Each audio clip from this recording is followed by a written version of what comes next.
정영관 집사님, 박매숙 권사님 가정에서 이 강대상 헌물해 주셔서 다시 한번 감사드리고, 또 많은 분들이 이렇게 교회를 위해서 헌신해 주시고 수고해 주셔서 다시 한번 깊이 감사의 말씀을 드립니다. 우리 11월 5일날 또 예배 잘 마칠 수 있도록 계속 기도해 주시고요. 그 이후로 우리가 또 힘을 받아서 정말 이 자리들이 넘쳐나는 은혜가 있었으면 좋겠습니다. 네, 아멘이 작아서 그런 은혜가 있었으면 좋겠습니다. 역시 여러분들 참 훌륭하십니다. 이제 날씨가 오늘 굉장히 선선한데요. 사실 이제 조금 추워지려고 하죠. 아침 저녁으로 추워지려고 하는데 환절기가 있어서 각별히 좀 건강에 유의하시기 바라고요. 사실 어떻게 보면 지금이 1년 중에 제일 좋은 계절이고 날인 것 같습니다. 밖에 보면은 오늘도 아침에 보니까 이렇게 떨어진 낙엽, 우리 정장로님 일찍 오셔가지고 다 불러가고 계셨는데 낙엽도 지지만 단풍도 아름답게 물들어 있고, 여러분들 또 미국은 자연이 참 좋으니까 산책하시면서 또 묵상하시면서 그렇게 좀 여유있게 걸어 보시는 시간들도 가지시면 좋을 것 같습니다. 노래 제목 중에도 오늘 하루도 10월의 어느 멋진 날이 되었으면 좋겠습니다. 그 노래 참 좋은데 제가 불러드릴 수는 없고요. 나중에 유튜브에서 김동규 찾아서 들어오시기 바랍니다. 지난주에 저희들은 누가복음 강의 믿음의 여정 5번째 시간으로 10월의 크리스마스라는 제목으로 말씀을 살펴보았었습니다. 성탄의 좋은 소식은 단지 성탄 절기에만 의미가 있는 것이 아니라 우리 매일매일의 삶 속에서도 의미가 있다라고 말씀을 드렸습니다. 특히 가장 작고 비천한 곳에서부터 시작되는 하나님의 계획과 은혜는 이 세상이 바라보는 방식과는 전혀 다르다라고 말씀을 드렸고요. 도리어 가장 낮은 곳에서 시작하신 아기 예수를 통해서 모든 사람들과 피조물들이 하나님의 은혜로 구속함을 받는 것을 보면서 하나님의 신실하심을 의지하고 작은 순종으로 나아갈 때 얼마나 큰 하나님의 역사를 경험할 수 있는지에 대해서 살펴보았습니다. 이제 오늘은 믿음의 여정 6번째 시간으로 여한없는 인생이라는 제목으로 말씀을 살펴보도록 하겠습니다. 오늘 본문은 가장 낮고 비천하고 연약한 아기의 모습으로 이 땅에 오신 예수님께서 이제 정결 예식을 치르기 위해서 예루살렘, 즉 성전으로 올라가시는 장면부터 시작을 합니다. 모세의 율법에 보면 특히 레위기 12장에 따르면 남자아이를 낳은 산모는 산후 7일 동안 부정하다고 나옵니다. 그리고 그 산모는 7일 말고도 나머지 33일을 집에 머물러 있어야 했습니다. 부정했기 때문입니다. 그러니까 총 며칠이에요? 네, 여러분. 이렇게 안 하시고, 네, 40일입니다. 40일. 7일 플러스 33일. 이 기간 동안 그 아이를 낳은 산모는, 남자아이를 낳은 산모죠. 거룩한 음식, 사람, 장소의 접촉을 모두 피해야 됐습니다. 따라서 부정한 기간은 40일이었고 40일 동안은 정말 옴짝달싹 할 수도 없었습니다. 만약 아들이 아니라 딸을 낳았다면 부정의 기간은 2배였습니다. 왜 그런지는 모르겠어요. 천국 가면 물어봐야 될 게 되게 많은데 왜 여자아이를 낳으면 더 부정했는지 모르겠습니다. 66일 정도를 집에 머물러야 했습니다. 2달 넘게. 와, 여러분, 우리 셧다운 됐을 때 정말 답답했죠. 아예 산책이라도 할 수 있었지만 이때는 밖에 나갈 수가 없었습니다. 따라서 본문에 등장하는 정결 예식은 원래는 산모 마리아에 대한 것입니다. 그러니까 이 정결 예식을 드리러 올라가는 것은 아기 예수에 관한 것이 아니라 이 정결 예식이라고 이야기한 것은 산모인 마리아가 정결한 예식을 드리기 위해서 올라가는 것을 이야기했습니다. 하지만 누가는 23절에 첫 해 처음 난 남자마다 주의 거룩한 자다 이렇게 한 대로 아기를 죽게 드렸다고 말씀하면서 출애굽기 34장에 나오는 내용을 연결시킵니다. 따라서 누가의 초점은 정결 예식이라는 말을 쓰기는 하지만 마리아에게 있는 것이 아니라 예수에게 있는 것입니다. 흔히 정결 예식이라고 하면 산모의 정결 예식을 뜻하는 것이고 또 그 제사를 드릴 때 양이나 비둘기를 사용하는 것 역시 이 산모의 정결 예식에 포함되어 있었기 때문입니다. 어쨌든 예수의 부모는 예루살렘 성전으로 정결 예식을 행하기 위해서 올라갔고 양을 잡을 만큼 부유하지 못했기 때문에 율법의 규례대로 비둘기를 드리게 되었습니다. 참 가난했습니다. 방을 못 구했으니, 그래서 마구간에서 출산을 했으니 여러분 무슨 돈이 있어서 예식을 드릴 수가 있었겠습니까? 그래도 예식은 드려야 되기 때문에 어쨌든 마련을 해서 비둘기로라도 하나님 앞에 예물을 드리는 것이죠. 이제 아기 예수는 아버지 하나님께서 자기 이름을 두시고 그 백성들과 함께 하시겠다고 약속하셨던 장소인 성전으로 들어갑니다. 그 당시 많은 사람들은 성전을 통해서 압제 가운데 눌려있고 신음하던 모든 것들이 회복되고 자유하게 되어서 영광을 얻게 될 거라는 큰 소망을 가지고 있었습니다. 하나님께서 임하시면 이 성전을 통해서 임하신다고 믿었기 때문이었습니다. 그리고 이제 그 소망은 정말 모두가 예상하지도 못했었던 인물, 이 아기 예수를 통해서 이루어지고 있다고 누가는 보여주고 있습니다. 성전의 주인이 마침내 성전을 찾아오셨습니다. 하지만 가장 영광스러운 모습이 아니라, 휘황찬란한 모습이 아니라, 강력한 모습이 아니라 보호받아야만 살 수 있는 아기의 모습으로 찾아오셨습니다. 누가 상상이나 할 수 있었겠습니까? 아기 예수가 그 집을, 자기의 집을 찾아온 것입니다. 그리고 회복이 시작된 것입니다. 그리고 이제 오늘 우리가 읽었던 본문에는 두 인물을 소개하고 있습니다. 한 명은 시므온이고 다른 한 명은 안나입니다. 먼저 25절은 시므온이라는 인물을 소개하는데, 시므온은 굉장히 의롭고 경건해서 이스라엘의 위로를 기다렸던 사람이라고 말씀합니다. 성령이 그 위에 계셨다라고 소개합니다. 누가는 시므온의 직업을 이야기하지 않습니다. 또 시므온의 사회적 위치도 알려주지 않습니다. 시므온이 어떤 가문의 사람인지도 이야기해주지 않습니다. 도리어 누가가 초점을 두는 것은 시므온의 영적 상태였습니다. 그는 제사장도 아니었고 잘 알려진 사람도 아니었습니다. 수없이 오고 가는 인물들 중에 그냥 있었던 한 사람이었을 뿐이었습니다. 하지만 누가가 소개하는 시므온은 의로운 사람이었고 경건한 사람이었고 성령이 그 위에 계셨던 사람이라고 말씀합니다. 하나님 앞에서의 삶이 훨씬 더 중요하다는 이야기입니다. 우리도 마찬가지입니다. 사회적 명성이나 자신의 위치나 명예나 이런 게 중요한 게 아닙니다. 내가 인정받고 무언가 이름을 내고 내가 무언가 명예를 얻고 영예로운 삶을 사는 것보다 훨씬 더 중요한 일이 있다고 누가는 가르쳐주고 있습니다. 그것은 무엇입니까? 바로 하나님 앞에 내가 어떤 사람인지를 아는 것입니다. 이것이 하나님의 평가입니다. 하나님께서는 가문을 주목하지 않습니다. 우리가 아기 예수의 탄생에서 보았던 것처럼 비천해도 상관이 없습니다. 사회적으로 명성이 있어도 상관이 없습니다. 사회적으로 뛰어난 지식과 학위가 있는 것도 주님 앞에서는 아무 상관이 없습니다. 주님 앞에서 어떤 자인지가 중요하다는 것입니다. 여러분, 우리들은 매일매일의 삶에서 여러 관계들을 맺으며 살아갑니다. 그리고 때로는 그 관계들 속에서 기쁨을 얻기도 하고 즐거움을 얻기도 하고 또 속상해하기도 지쳐가기도 합니다. 저도 그렇습니다. 관계가 좋을 때는 정말 구름을 떠다니는 것 같습니다. 왜 기쁜 사람들 있잖아요. 만나면 기분이 좋아지는 사람. 여러분이 지금 저를 보고 계신데 맞아요. 네. 뭐 웃는 분들도 계시지만, 네. 그러나 왜 딱 보면은 인상 팍 쓰게 되는 사람들 있잖아요. 관계가 틀어지면 그 어떤 것보다 힘이 듭니다. 그죠?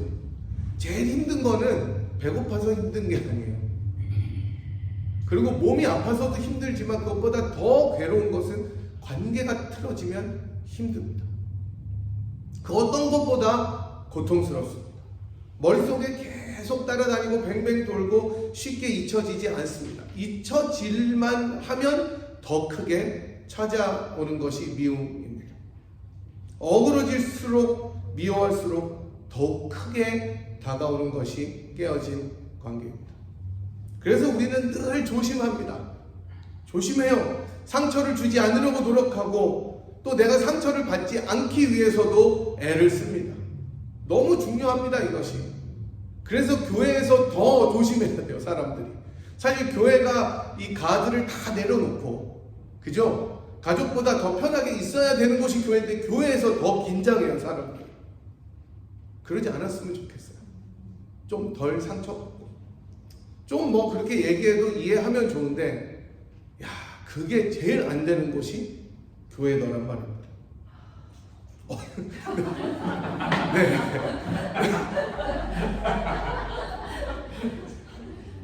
선지자의 탄식 소리가 이 얼마나 공감하는 거니까 여러분 지금 이 대표자의 원리예요. 여러분이 하실 탄식을 해주시는 겁니다. 맞잖아요, 사실은.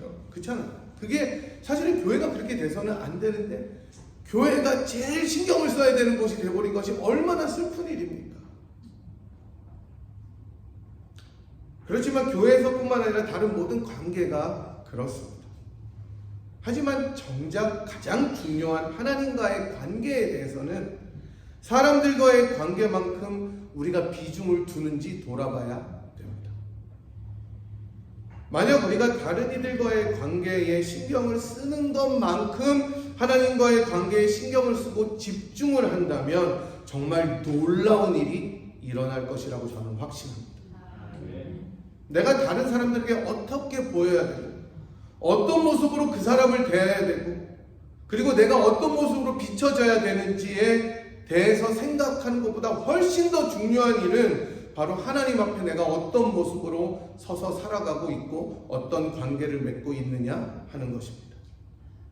누가는 이제 시므온에 이어서 나올 안나와 더불어서 시므온의 영적 상태, 하나님 앞에서의 삶을 보여줌으로써 하나님의 눈이 향하는 곳이 어딘지를 알려줍니다. 그래서 우리는 늘 하나님 앞에서 하나님의 권위 아래 그분의 영광을 위해서 살아가는 삶, 이것이 코람데오입니다. Before God.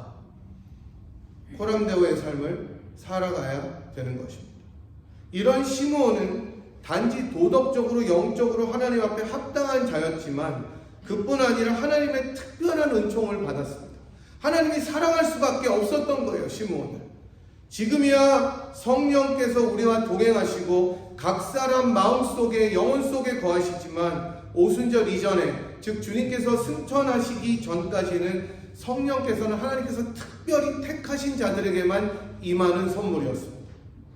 구약의 선지자들에게 임하였고 그 선지자들에게 임했던 영이 사울에게 임했더니 사울이 막 예언을 하잖아요. 그러니까 사람들이 아니 사울도 선지자 가운데 있더냐라고 물어보았던 것처럼 특별한 사람들에게만 임했던 것이었습니다.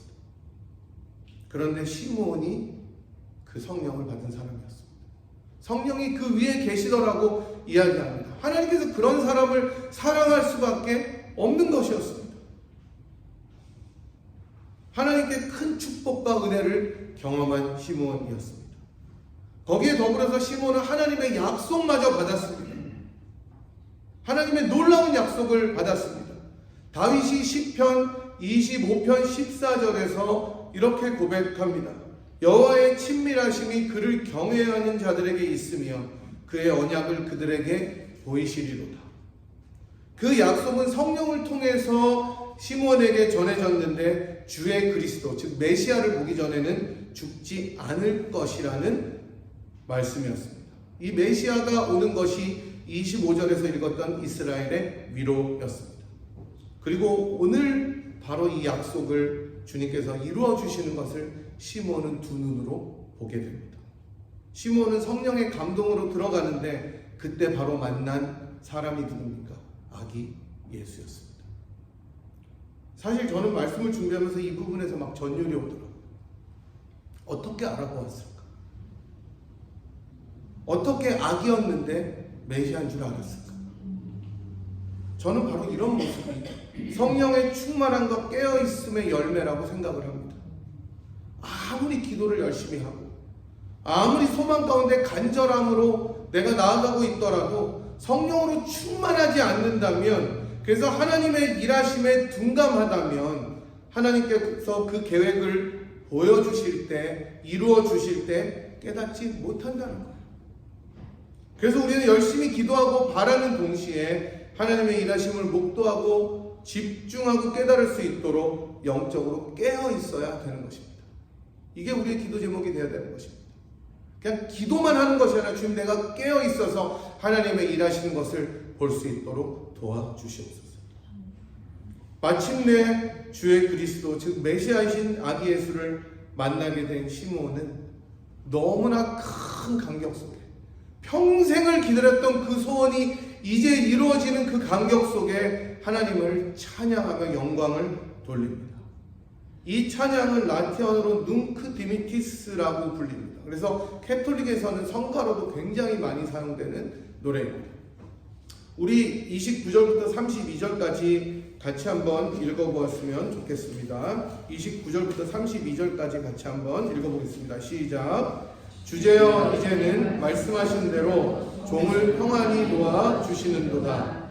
내 눈이 주의 구원을 보았사오니 이는 만민 앞에 예비하신 것이요 이방을 비추는 빛이요 주의 백성 이스라엘의 영광이다 하니. 아멘. 시므온은 이제 죽어도 여한이 없다고 하나님 앞에 고백합니다. 시므온의 인생은 기다림이었습니다. 성령에 의해서 어쩌면 언제 올지도 모르는 막막함을 가지고 기다렸던 인생이었습니다.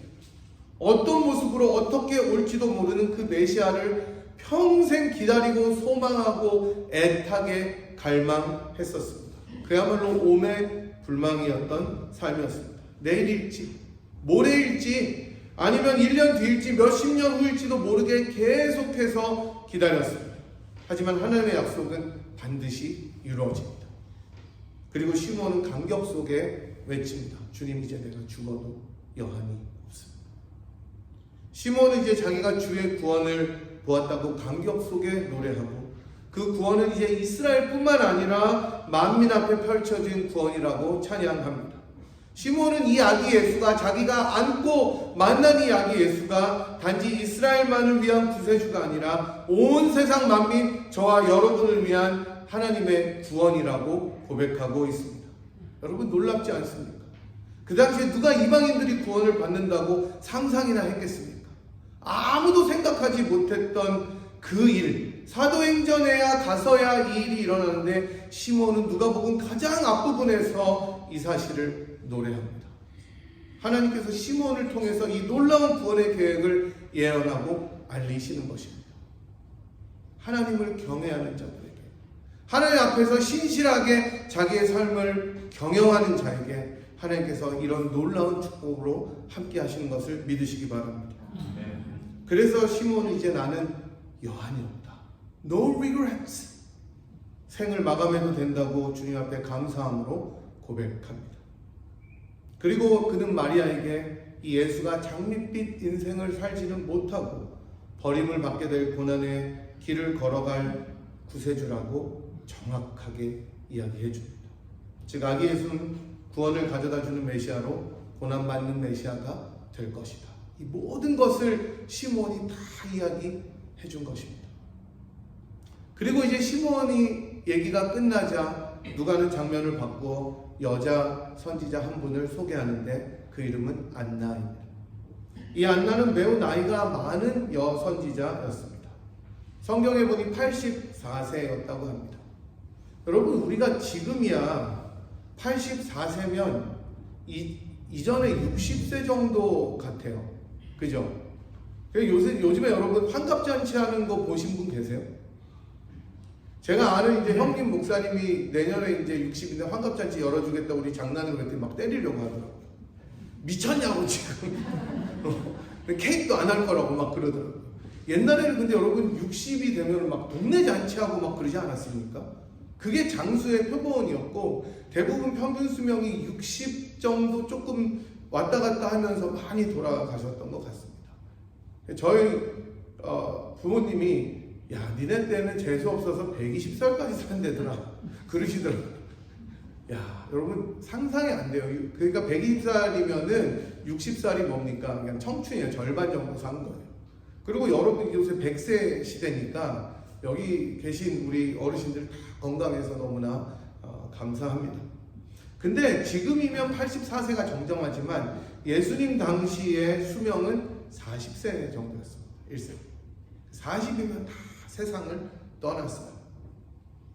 그렇다면 엄청나게 오래 살고 있었던 사람이었습니다. 이 안나는 성전을 떠나지 않고 주야로 금식하며 기도함으로 섬겼던 그런 여선지자였습니다.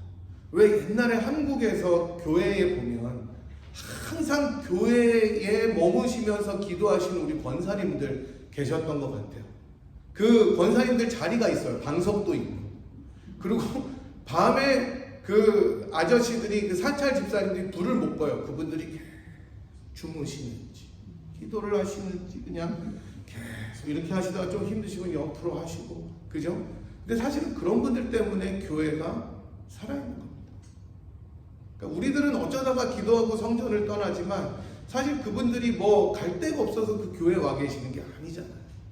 그냥 거기서 내 교회를 위해서 기도하시고 목사를 위해서 기도하시고 다른 교회의 여러 일들을 위해서 성전을 떠나지 아니고 건물을 떠나지 아니하시고 기도하시는 그 기도가 우리 한국 교회가 물론 여러 과실도 많지만 부흥했던 이유 중에 가장 중요한 원동력은 저는 그런 분들의 기도였다고 생각합니다. 지금 근데 그런 기도의 손길들이 너무 많이 사라졌어요. 한국 교회가 지식이 늘고 재물이 늘고 능력이 늘었다고 하지만 사실 기도가 사라지고 있는 불행한 현실을 앞두고 있습니다. 여러분 기도하셔야 합니다. 이 기도가 우리들의 호흡이고 숨결입니다. 이 안나는 성전을 떠나지 않고 기도했던 사람이었습니다. 우리 그 권사님들처럼 저도 그게 기억이 나요. 담임 목사님 어머님이 그 유아실에 유일하게 그 온돌이 들어오는 그 방에서 집에 안 들어가세요. 집이 좋은데 거기서 내내 기도. 그러다가 잠깐 꼬부려서 주무시고 또 일어나서 또 기도하시고. 저는 참 그게 너무너무 은혜가 되더라고요. 아무도 이제 그분을 못 건드려요. 여러분 그분 계신 분들. 저희도 기도방을 하나 만들까 봐요. 지하실 같은데. 어쨌든 안나는 그런 사람이었습니다. 예수가 성전에 나올 때 함께 나옵니다.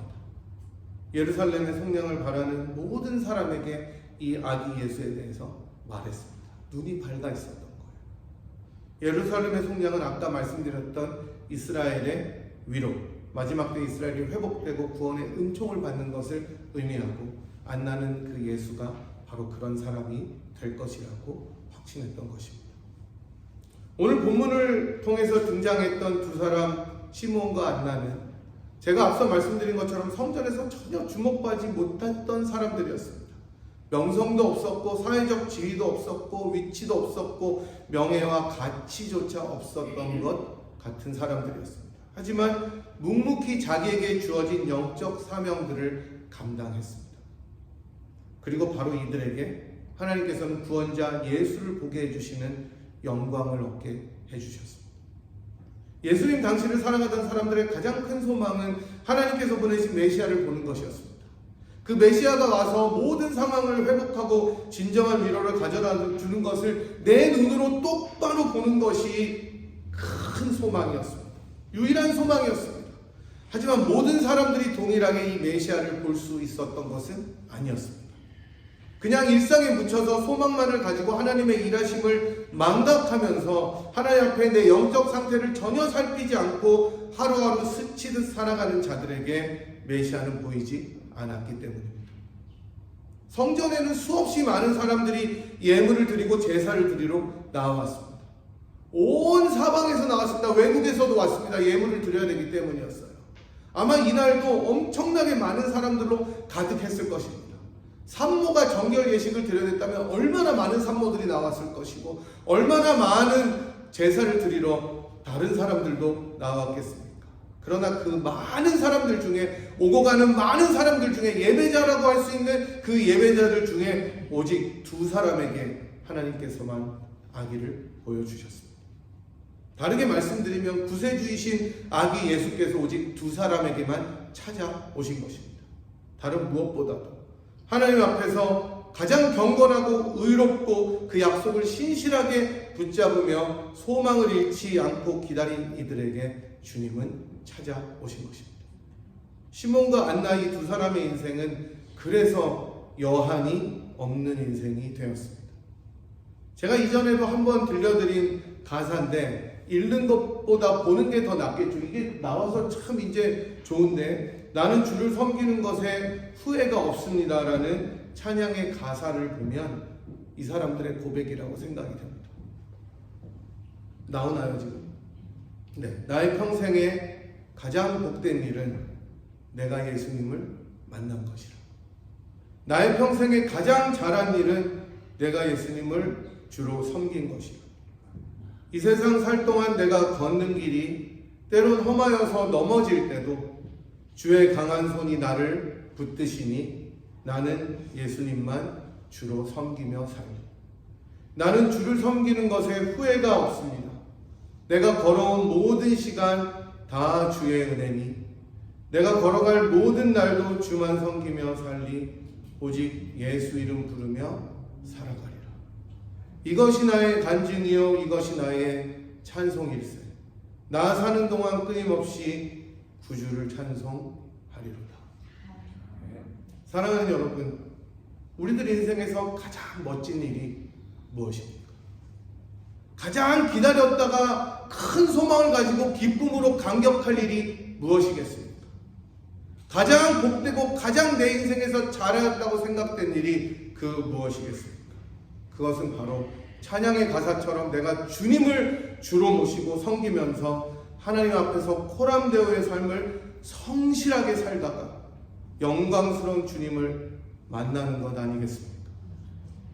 다른 모든 것이 우리들에게 무슨 소망과 위로를 줄 수 있겠습니까? 그 어떤 위로와 소망도 될 수 없다는 것을 여러분이 알지 않습니까? 참 만족과 기쁨이 되어주신 그리스도 예수를 만나서 감격으로 찬양했던 시몬과 안나를 보면 우리는 그들보다 훨씬 더 좋고 나은 위치에서 신앙생활하는 복이 있다는 것을 알게 됩니다. 우리는 매일매일 그리스도를 보고 경험하며 살아갑니다. 성령으로 그분과 동행하면서 그분의 얼굴을 구하고 볼 수가 있습니다. 이제 우리는 주님과 동행하면서 마지막 날에 영광스러운 주님의 얼굴을 마주하며 보는 날을 소망하며 살아야 될 줄로 믿습니다. 사랑하는 여러분, 우리 모두 예수의 이름 부르며 살아가십시다. 오직 주만 섬기며 살아가십시다. 그리고 마침내 우리 주님께서 영광의 주로 이 땅 가운데 임하셔서 오시는 그날 공중에서 주의 얼굴 보면서 이렇게 고백하십시다. 내가 가장 잘한 일이 주님을 섬겼던 일이었습니다.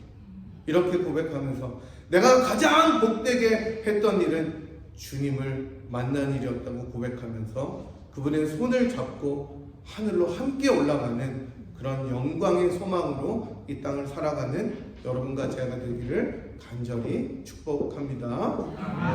같이 한번 주님 앞에 기도하도록 하겠습니다. 들으신 말씀과 찬양처럼 우리가 하나님 앞에 코람데오의 삶을 살게 인도하시고 그 다른 어떤 관계보다 하나님의 관계에 신실할 수 있도록 인도하여 주시며 우리 찬양의 고백처럼 정말 주님이 이 땅에 다시 오실 때까지 주님의 손에 못잡음을 구할 때까지 주님 앞에 충성하고 가장 잘한 일이 주님을 믿은 것이라고 고백하는 인생 되게 하여 주시옵소서. 그런 교회 되게 하여 주옵소서. 가정 되게 하여 주옵소서. 시간에 한 목소리로 같이 한번 기도하도록 하겠습니다. 함께 기도하겠습니다.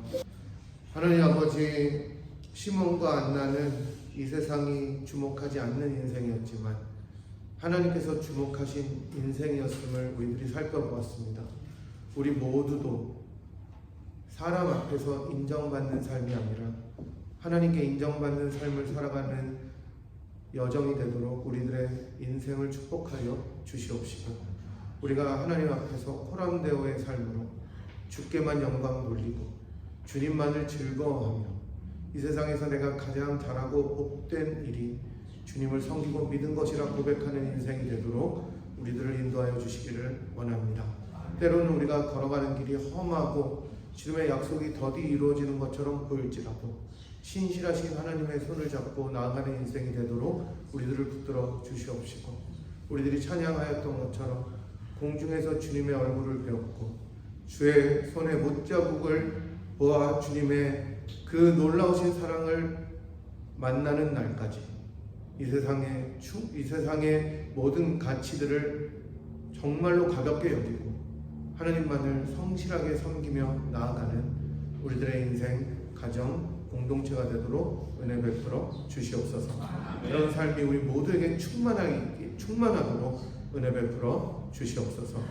지금은 우리를 위하여 자기 몸을 다 내어주시고 이 땅의 영광 가운데 다시 오실 우리 구주 예수 그리스도의 원하신 은혜와 그 아들을 아끼지 아니하시고 우리 모두를 위하여 기꺼이 내어주신 하나님 아버지의 극진하신 사랑하심과 성령 하나님의 위로 교통 충만하시니 하나님 앞에서의 코람데오로 살아갈 수 있도록 인도하시고 또 지켜달라는 고백으로 나아가는 이 자리에 함께한 주의 백성들 한 분 한 분 머리머리 위에와 사랑하는 분야의 제단 위에 지금부터 영원토록 함께 하시기를 간절히 축원하옵나이다. 아멘.